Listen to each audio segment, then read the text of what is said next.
have fun. Well, thank you very much, Nat, for organising everything. That's all right. Thank you very much too. Thank Thank you. Have fun. Thanks, Nat.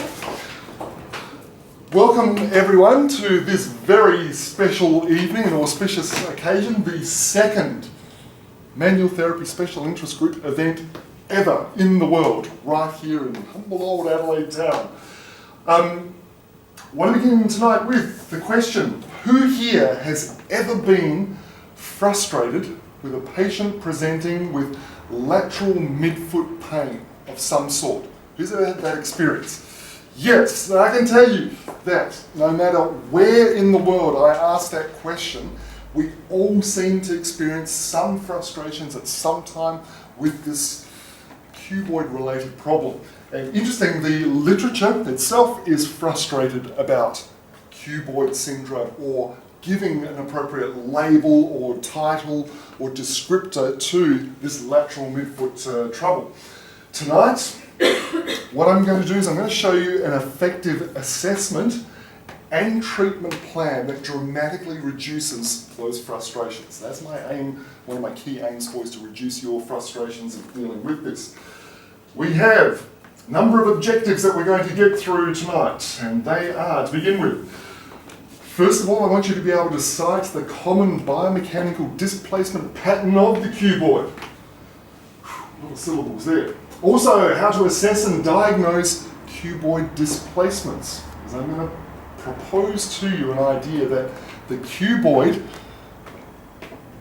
as a bone and in biomechanical terms, gets subjected to forces that often cause it to shift or displace, and that displacement leads to or can contribute to the musculoskeletal symptoms that people complain of. So, hence that second objective. Also, I want to make sure that you can, in fact, mobilise the cuboid effectively. Who here has ever done any mobilisation on the cuboid in a formal or in a trained manner? Show of hands. Great. Who here has never ever mobilised a cuboid? Okay, great. So, with a bit of luck, we might even be able to do some more advanced stuff. That would be fun.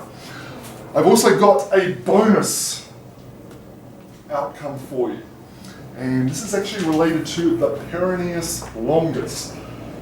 So this whole concept of what cuboid, so this is the bonus here about the perennial longus and how to release it dynamically as distinct from a static muscle stretching exercise. And I'll explain more about why that is more useful from a clinical and treatment perspective.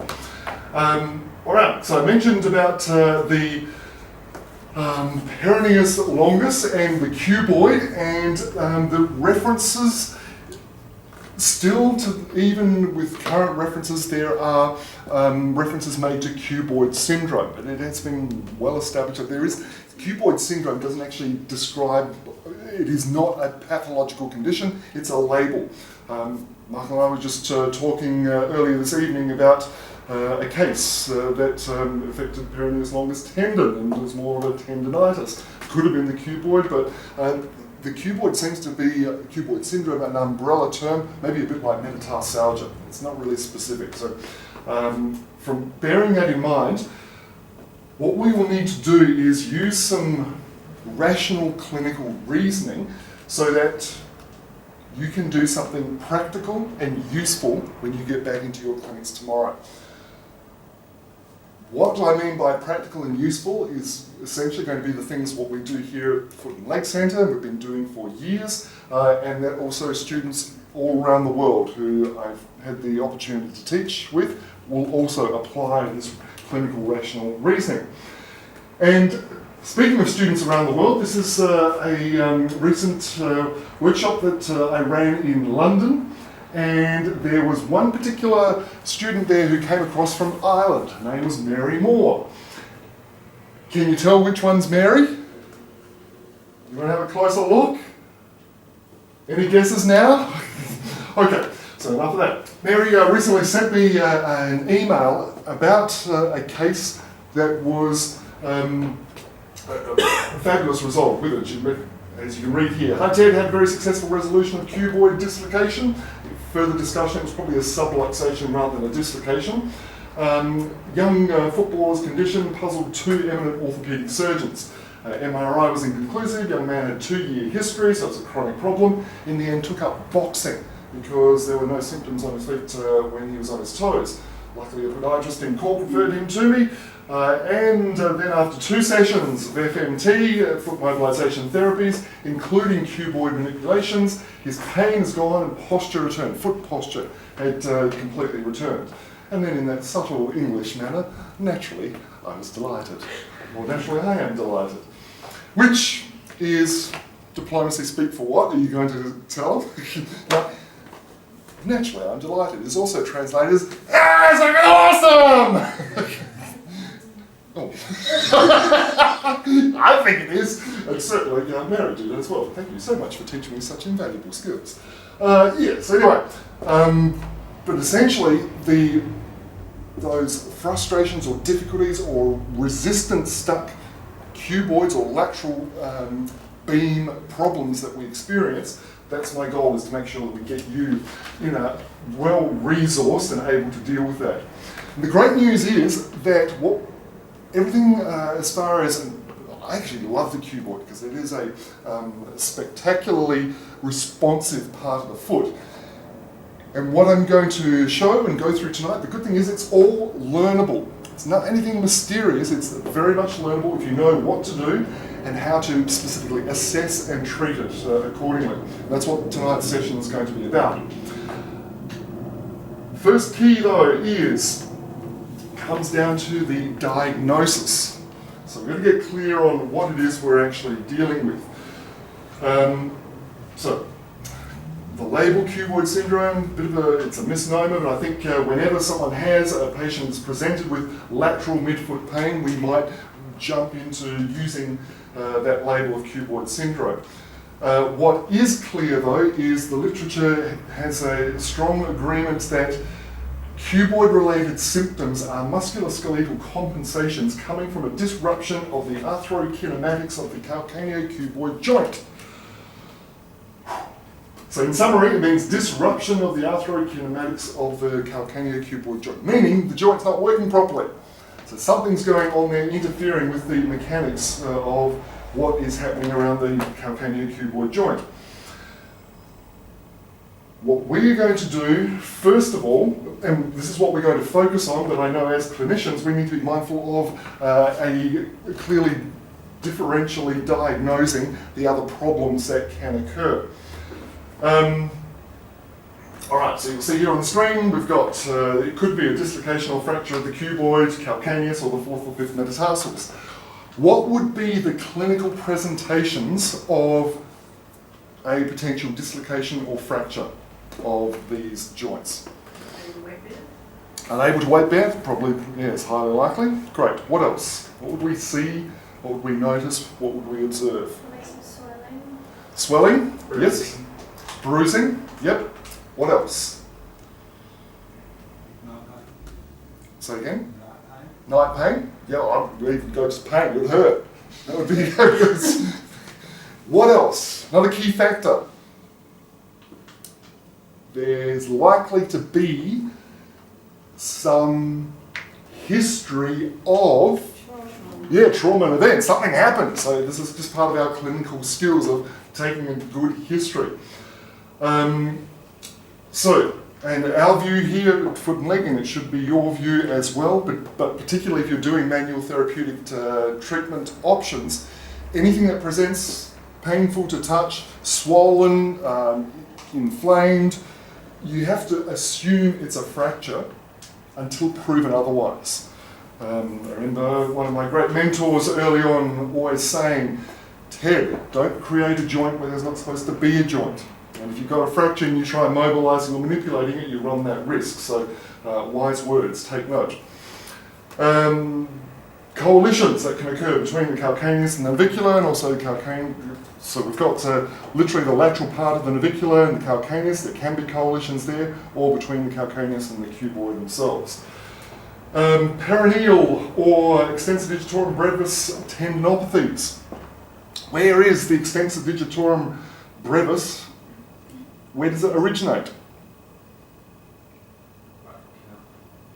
and right on the cuboid. Literally the flesh, when you go to palpate the cuboid, you'll be pressing right into the flesh. And then you can have the tendons that extend out from there. So there may be tendinopathy there as well.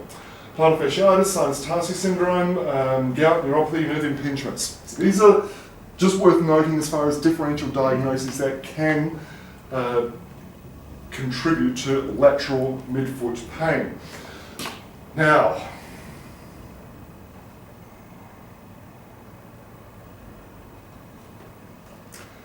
clinical presentation. What is the typical comments, or what will patients say or describe when there is cuboid-related problems going on? What are the sort of things that people will say to you? I'll give you a bit of a clue, I'll steer you along here. One of the things that I will always ask a patient is, where does it hurt? So when someone has a problem in this lateral part of the foot, how do they typically describe it? The outside of Yeah, where? Can you touch it, point it? Yeah, it's kind of around here. Can you press it? Well, not really. It's like, and they tend to be very vague or very non-specific, that there's a particular point of irritation. And it can be, another clue is that yes, it's a lateral part of the foot, but if it radiates up and following up the perennial paths up towards the fibula, then that's also a bit of a clue as well. And why are they vague? Why is this a part of the foot where people seem to be so non-specific in their description? Any ideas? Exactly, there are. I mean, just look at, imagine if it was a ligamentous or a capsular irritation. How many ligaments are there related to the cuboid? A bazillion, there's lots. There's which one specifically? What about the articulations? You've got the bones themselves that the cuboid articulates with 1, 2, 3, 4, 5 bones at least. So there's a lot of opportunity for different structures to be irritated. So that's why it's very common for our patients to be very vague or non-specific about it. Now, so to confirm what it is we're actually dealing with from a musculoskeletal condition due to the kinematics or compensation mechanically, we need to just review some of the anatomy and the biomechanics of the cuboid and the related structures. So, how it's going to work, first of all, and just confirming this should all be standard for you, I'm sure, about the path of the perennial tendon. So perennial's longest tendon, sorry. So we know it comes down behind the fibula, hooks around the cuboid and inserts where? Base of the first met, yes, and there'll be some flare or fanning out attachment sites there, but the key function is acting as a pulley or hooking around the cuboid. All right. Now, what is the most common compensation pattern that we see in our clinics? The excessive pronation, flat foot structure, call it what you will, but essentially when we've got excessive pronation or hyperpronation of the subtalar joint, what does that do to the mid-tarsal joint? Lock or unlock? That unlocks it, so again there, unstable rear foot, unstable midfoot. When we have a foot that is unlocked, or essentially a loose bag of bones, and it's a weight-bearing structure, what do the proprioceptors tell the brain? What kind of messages? They're saying, well, first of all, saying, hey, you know what? Things are unstable here. Brain gets that message. So then the brain says, okay, I better do something about that. What is the brain going to do to try and address that instability? What can the brain do? Activate muscles. It's just going to say, let's get some muscles activated. What are the two primary stabilizing muscles? The two muscles that literally stabilize the foot onto the leg. Which ones are they? They are, you already said the first one, perennial longus and tib post. So literally you get this straddling effect, hooking around from the leg, trying to hook the foot or stabilize the foot onto the leg. Okay, If the foot is unstable and the brain keeps telling messages down through the corticospinal traits, telling those muscles to try and stabilize the foot, how long will the brain keep sending those messages for? Too long? Probably. How long is too long? Like longer than it should, shouldn't it? Literally what will happen is keep sending the messages, it'll go, and then it'll get the feedback. Is it stable yet? No. Okay, well I'll send it again. Stable now? No. Okay, well I'll send more. And that just keeps happening, even though perennial longus is this big, body is this big, there's no way that it can actually counteract that force or achieve that result if the foot is in an unlocked, unstable, mechanically compromised state. So, but it won't stop the brain and the body from trying to stabilize and strengthen and hold things there. And that's when if the muscle then gets overstimulated, overworked, and is trying to do a job that it's not actually intended to do, this is where it will become fatigued, damaged, stressed, and we get all the musculoskeletal compensations happening. Make sense? Okay, any questions about that? So it's going so far? Okay, so far so good. We have a universal law that works whether it's my desk or whether it's the human body, and that is everything works best when it's in the right place. Isn't that nice? You remembered, you heard. It's okay, just thinking of my sock drawer at the moment. Everything does work best when it's in the right place. I'm sure we got the right socks on today, but that's another story. Okay. So, everything works best when it's in the right place. What we're going to do tonight is make sure we get plenty of opportunity to do the practical stuff. If we've got an unstable subtalar joint, an unstable mid-tarsal joint, and an overactive perennial longus hooking around the cuboid, what is the typical displacement pattern, or what direction would the cuboid shift or move? Evert. I was going to say slip dorsally. Slip dorsally. Okay. Laterally. Okay, so we've got eversion, dorsal, lateral. Anyone else? Any other suggestions? There's, well, I was going to say there's no right or wrong answer. There is, but what if you think of that force? I mean, it makes sense. It could go dorsally, laterally, it could get pulled. Plantar. Okay, so we covered all every dimension. All right, well then let's propose another way, another idea. So, for those of you who do use cuboid notches, and a cuboid notch is being some type of pad, we'll often use a small met dome to achieve a specific effect.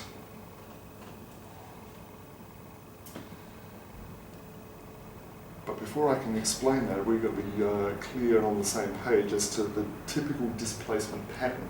Okay, so let's just clarify. We've got the perennial longus tendon hooking around the cuboid coming up the fibula. If this bone is unstable and there's this force wrapped around it, there is on the plantar surface of the cuboid tends to go up at about this sort of angle. If the cuboid is unstable and it gets pulled by the perennial longus, in my experience, what typically happens is if my fist is the cuboid, it tends to shift this way because of the tendon wrapping up around it. So literally it's a movement in predominantly, not exclusively, but predominantly in the frontal plane, meaning that it rotates within the frontal plane. The plantar surface ends up facing away from the midline of the body. So it literally everts the cuboid. That make sense? Okay. Now, if that's the case, and we're going to use some type of cuboid notch or padding, putting it on top of the orthotic device or on a plain insole in the shoe, where should that pad or that notch go? On the medial side of the cuboid. How many think on the medial side? Great. How many think on the lateral side? Okay. How many don't know? How many don't care? Now, I'm glad you've suggested that. Maybe you should go on the lateral side. Because I used to get myself all confused about this, about which side, until it became clear to me, and fortunately or unfortunately, it happened personally. My right cuboid has the tendency to destabilize, and it tends to evert. When it everts, from a plantar aspect, the medial side of the cuboid, where the transverse ligament goes across between the cuneiforms and the cuboid, becomes really tender because it's literally being stretched and pulled. The reason why it's under, I suppose it's stress or tissue traction, tissue tension, the reason why that's occurring is because of that eversion of the cuboid. So therefore, if this is the cuboid and it's everting, what do we need to do to try and restore its position? Yeah, pretty much. You've got to post it, but we're literally going to apply some type of force to invert the cuboid. So, with the notch, if we've seen a lot here, where people have come in with their orthotic devices for this lateral cuboid type of problem with a notch here, but if the notch is sitting on the lateral side, this is the cuboid, it's doing this, and you put something under on the lateral side of the cuboid, what's that going to do to the cuboid? Yes. Now, if you've got a tender area on the medial side and you shove something into it, what does that do? The position is good and the application of force is good, but it can be excruciatingly uncomfortable. So it's a bit of a balancing act. Now, the reason why, and if you just try to stick something under the medial side to invert the cuboid, if the cuboid is stuck, if it's not actually able to move freely, you're just going to put something hard against something that's very resistant, and it hurts. So that's something you've really got to avoid. If you're going to use the cuboid notch, and I would recommend you do, you've got to make sure that the cuboid is actually mobile enough to be able to move in response to that force. If you expect this to do the moving or this to do the shifting, you're going to be in trouble. You're likely to cause more irritation than benefit. Make sense? Great. So, medial or lateral? If you're going to put a cuboid notch, which side? Medial or lateral? Medial. Yes, definitely. In most cases. Absolutely, unquestionably, nearly all the time. So I gave the clue in that what is really useful to make sure you do is free up the cuboid, because of all the collagenous, the capsule ligamentous tissues here, it's real easy for a cuboid to get stuck. And when it gets stuck, you've just got to free it up for any of your treatment interventions to work. You've got to make sure the cuboid is freely mobile. Pardon me. And it's actually surprising just how much a cuboid can move, or how much it should move. So let me demonstrate. First thing that we're going to do, as far as cuboid mobilization goes, who here feels absolutely confident that they could isolate the cuboid from a surface anatomy perspective with their eyes shut? Or even with their eyes open? Great. Dave? Who here is not feeling confident they could actually find the cuboid? Okay, great. Thanks for your honesty. It's essential to make sure that your contact points on the cuboid are absolutely spot on. They have to be. Otherwise, you run the risk of mobilizing or applying a force that's not going to be therapeutic. It could actually be harmful. So, who else brought a foot skeleton with them tonight? All right. For this particular activity, you're going to need to have both hands free. So if you've got anything in your lap, you can have things in your lap, but both hands need to be free. What you're going to do is imagine that you have a skeleton foot, or even a human foot, in your lap. All right. Now, So once you're in that position, it's going to be the left foot. So you have the foot, and the patient's going to be sitting facing you. So like I'm in your position here, it's going to be the left foot. You're going to use your right hand just to kind of stabilize and support the foot, like so. Your left hand. Did I say right? Yeah. Yes. It's your fault. You're getting me all. Great. So your left hand, right. Oh. This hand here is going to hold the foot. Your other hand, your right hand. Now, closely just imagine you're placing your thumb and finger onto the styloid process. So I'm going to do this, so you're going to be mirroring. No, that's going to be that way. I was going to say you're going to be mirroring me, but that's not helping you. Great. So, hold. So now I'm going to mirror you. You'll hold the foot here, and you've got finger and thumb over the styloid process. Gosh, that's not the styloid process. It's the metatarsal. No. All right. Now, just slide from the fifth styloid process, from the base of the fifth metatarsal, just slide medially inwards to the fourth ray. Gotta go further. You went too far. So, and now, hands free, relax. Good. This time, geez, I made that really hard work. Just close your eyes and great. Hold the foot, thumb and finger, find the styloid process, and then just slide along to the fourth ray. Great. Open your eyes, just relax. Relax your hands. Okay. Now the reason why I'm literally getting you to do that, to visualize doing that, is it's the most common mistake that rookies make, or even experienced practitioners make. You find the styloid process and you just literally, if I'm working with a patient, I can find the styloid process, I make sure I'm at the proximal aspect. All I have to do is slide across to the fourth ray, and my finger and thumb are on the cuboid. It's just automatically there. The reason why you've got to use the styloid process is it's very difficult to actually feel the cuboid independently, because the articular surface, there's no bony prominences dorsally, you've got extensive digital and brevis on top, and that's hard to identify. And then underneath, you've got the four layers of tissues and flesh and muscles and ligaments under there, and particularly on the medial side, it dives right into the middle of the foot, so it's very difficult to actually feel it specifically. So you need to use the styloid process as a landmark.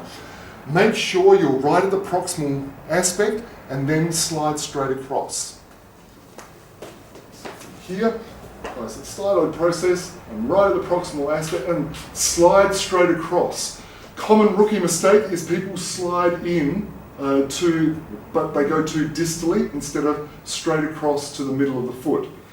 And normally, if your thumb is on the medial aspect of the cuboid, look at the medial, the lateral and the medial borders of the foot. My thumb will literally be right in the middle of the foot. It's deceptive how far medially you need to go. So that's just something to be alert to when we pair up and get your hands on some feet. So from the plantar aspect, make sure your thumb comes right across the medial here. And if you look on the flesh foot, you can see my thumb is literally right in the middle of the foot. So don't think that you've got to stay on the cuboid or stay on the lateral part of the foot. To get to the medial aspect, you've got to go far medial. Which direction do you have to go? Medially. How much? Plenty. Just go more than you think. That's really what it comes down to. Is it a question? No, sorry. So where that thumb is will be roughly where your cuboid is. Exactly. Well pieced together. So yes, rookie mistakes. There are two key mistakes here. And what that is, practitioners will be either too distal or too lateral. What will they be? Too distal or too lateral. That's the thing that you need to pay really close attention to. So make sure you go more proximal. The other reference point or the landmark is when you're looking at the flesh of the foot, you've got the heel pad and the skin texture and quality, the weight-bearing skin, and then there's quite a distinct delineation of the weight-bearing skin and the non-weight-bearing skin. So your thumb will be adjacent to the weight-bearing skin, but on the non-weight-bearing skin. So make sure, even though I don't have a lot of weight-bearing skin here, but the thing to know whether you're too distal is if you can see non-weight-bearing skin between your thumb and the weight-bearing skin, that's a clue, you've gone too distal. So make sure you come proximal down to the base of the heel. Okay, too distal and too proximal, too distal and too lateral. In a normal, healthy, unrestricted cuboid, how far should a cuboid actually move in a general sense? How many? 3 to 5 millimeters. So on average, you should actually, if it moves 3 to 5 millimeters, you'll not only feel it, but you should see literally the cuboid move within the flesh.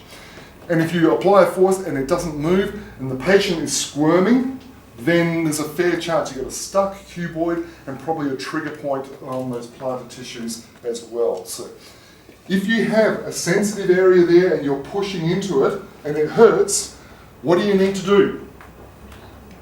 Push harder, yes, because you're applying a therapeutic value and treatment to the trigger point.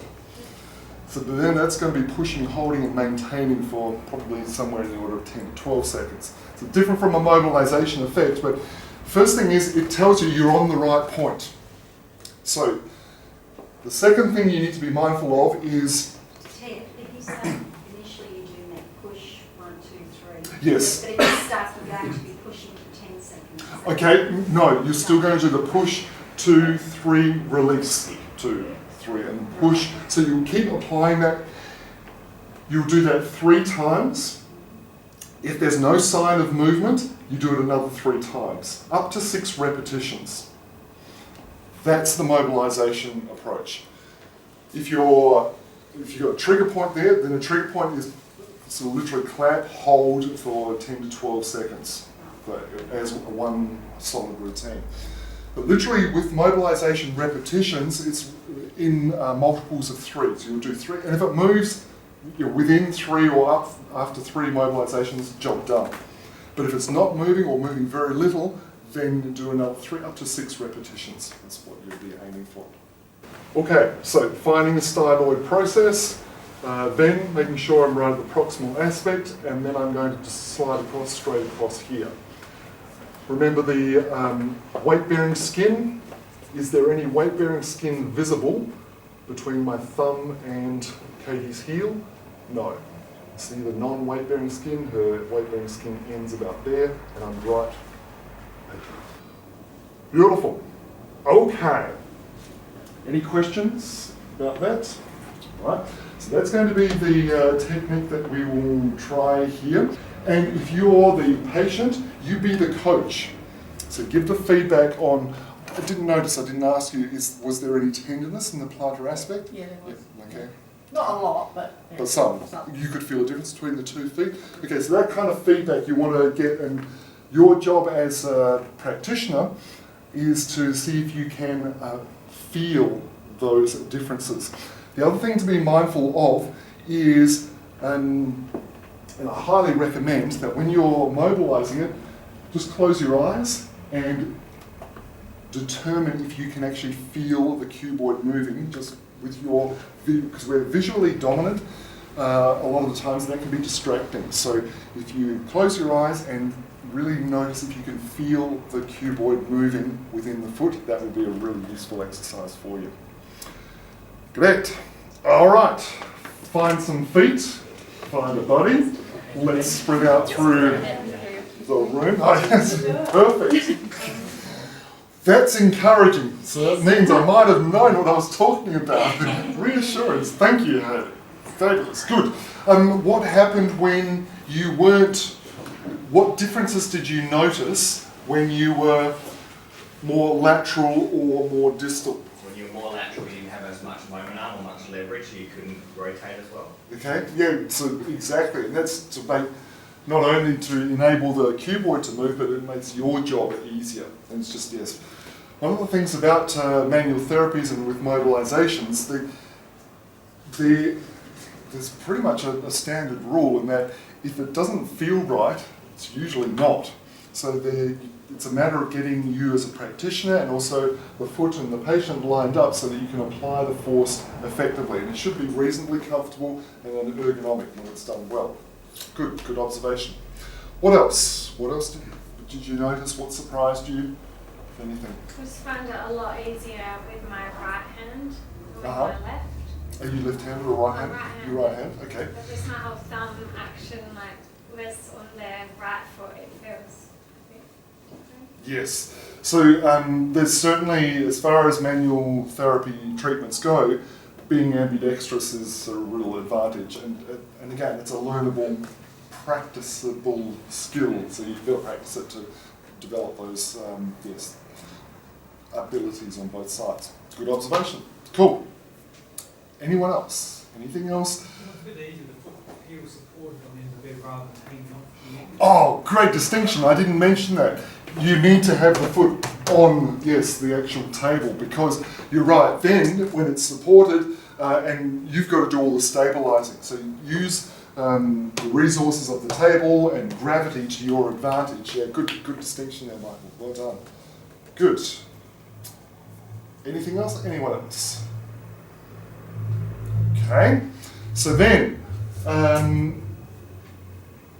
one of the things that I did promise after we made our mistakes, few people always ask about the black snake whip. And I'm going to show you the supine cuboid snap as well, because it's far better than the black snake whip. We just the right side, wasn't it? Yes. Perfect. It's going to be on this side here.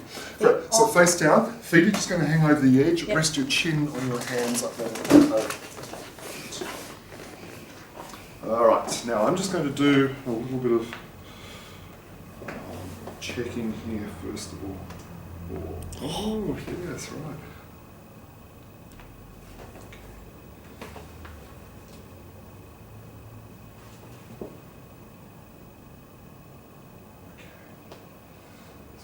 More. We'll see how we go. Okay, so what direction does the cuboid usually displace? Displaces in a everted directions. That means direction of correction is to invert, the opposite. All right, so what I'm going to do here, literally with my medial hand, the thumb, I'm placing it on top of the medial aspect of Katie's cuboid. And I'm just going to roll the leg out here so that you can see how my thumb is basically in the middle of the heel. We've got the weight-bearing part of the heel pad, and I'm just distal to that. Then what's going to happen with my opposite hand is I'm going to reinforce that thumb by literally just locking my thumb over thumb. The rest of my hand fingers are going to stabilize the foot. Now, just let your whole leg hang loose. I'm not going to do anything at this point. Okay, just see what I've got to work with here. Okay. Now, but it is all about the timing and getting it just right. So,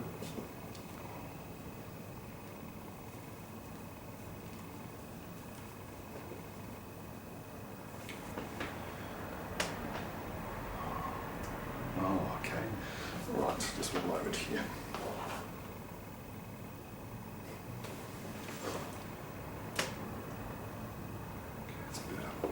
Not great, but geez, all right. Just remember, Katie, could be worse. Could be my foot. My foot was like that, it'd definitely be worse. All right. So what's going to happen is we've got to get some momentum, and I will literally swing around, and then on the downward swing, I will get to a point where I will literally create that whip type of effect. That's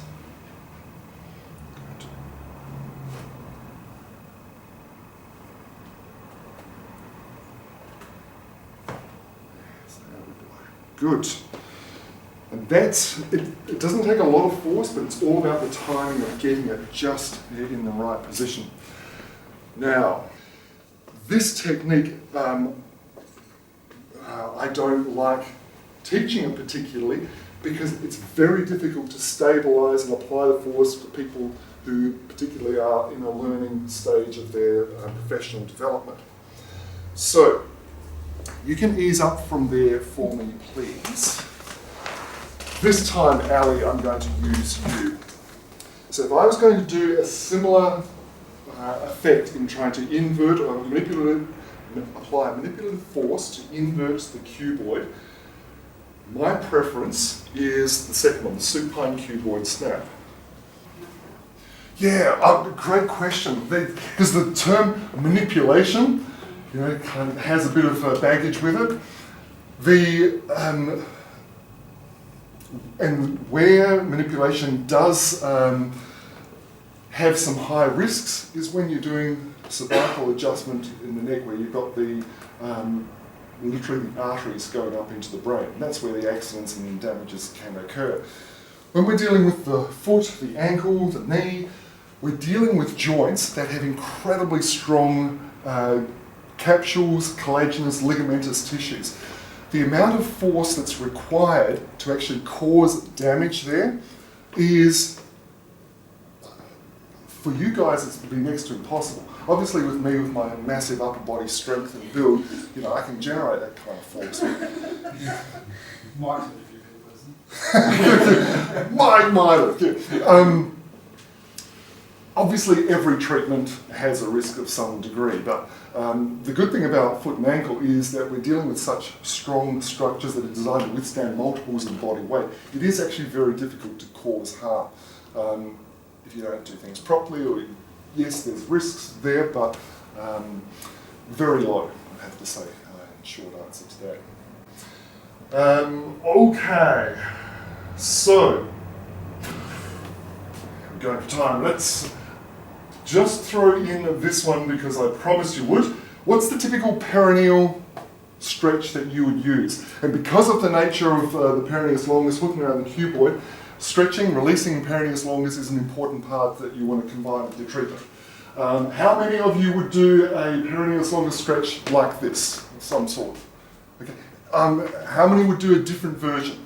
Okay, show me your version. What would be how you would get to one foot on top of the other, and then just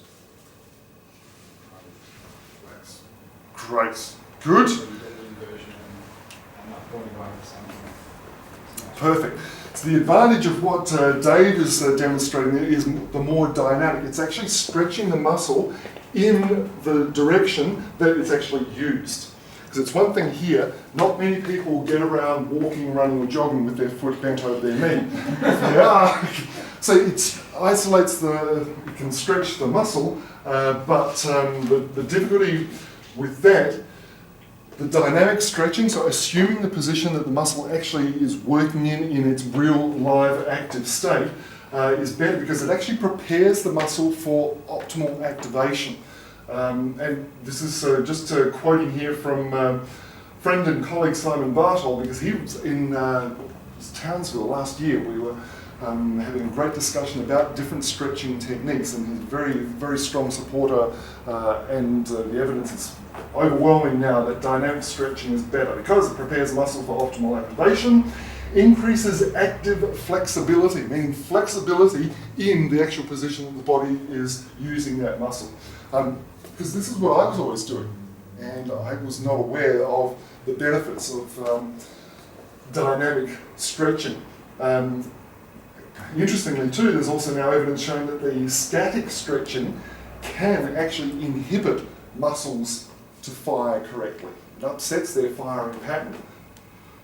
The jury might still be out on that completely, but the evidence for dynamic stretching is definitely better. So if you're not familiar with what Dave just demonstrated, don't let him leave without teaching you how to do that. Yes, there you go, perfect. But literally, it's a matter of inverting the forefoot, and we'll often shove a piece of dowel or a tennis ball under the foot, but then assume in a weight-bearing position, have the foot inverted so that you get that stretch happening through the perennius longus muscle itself.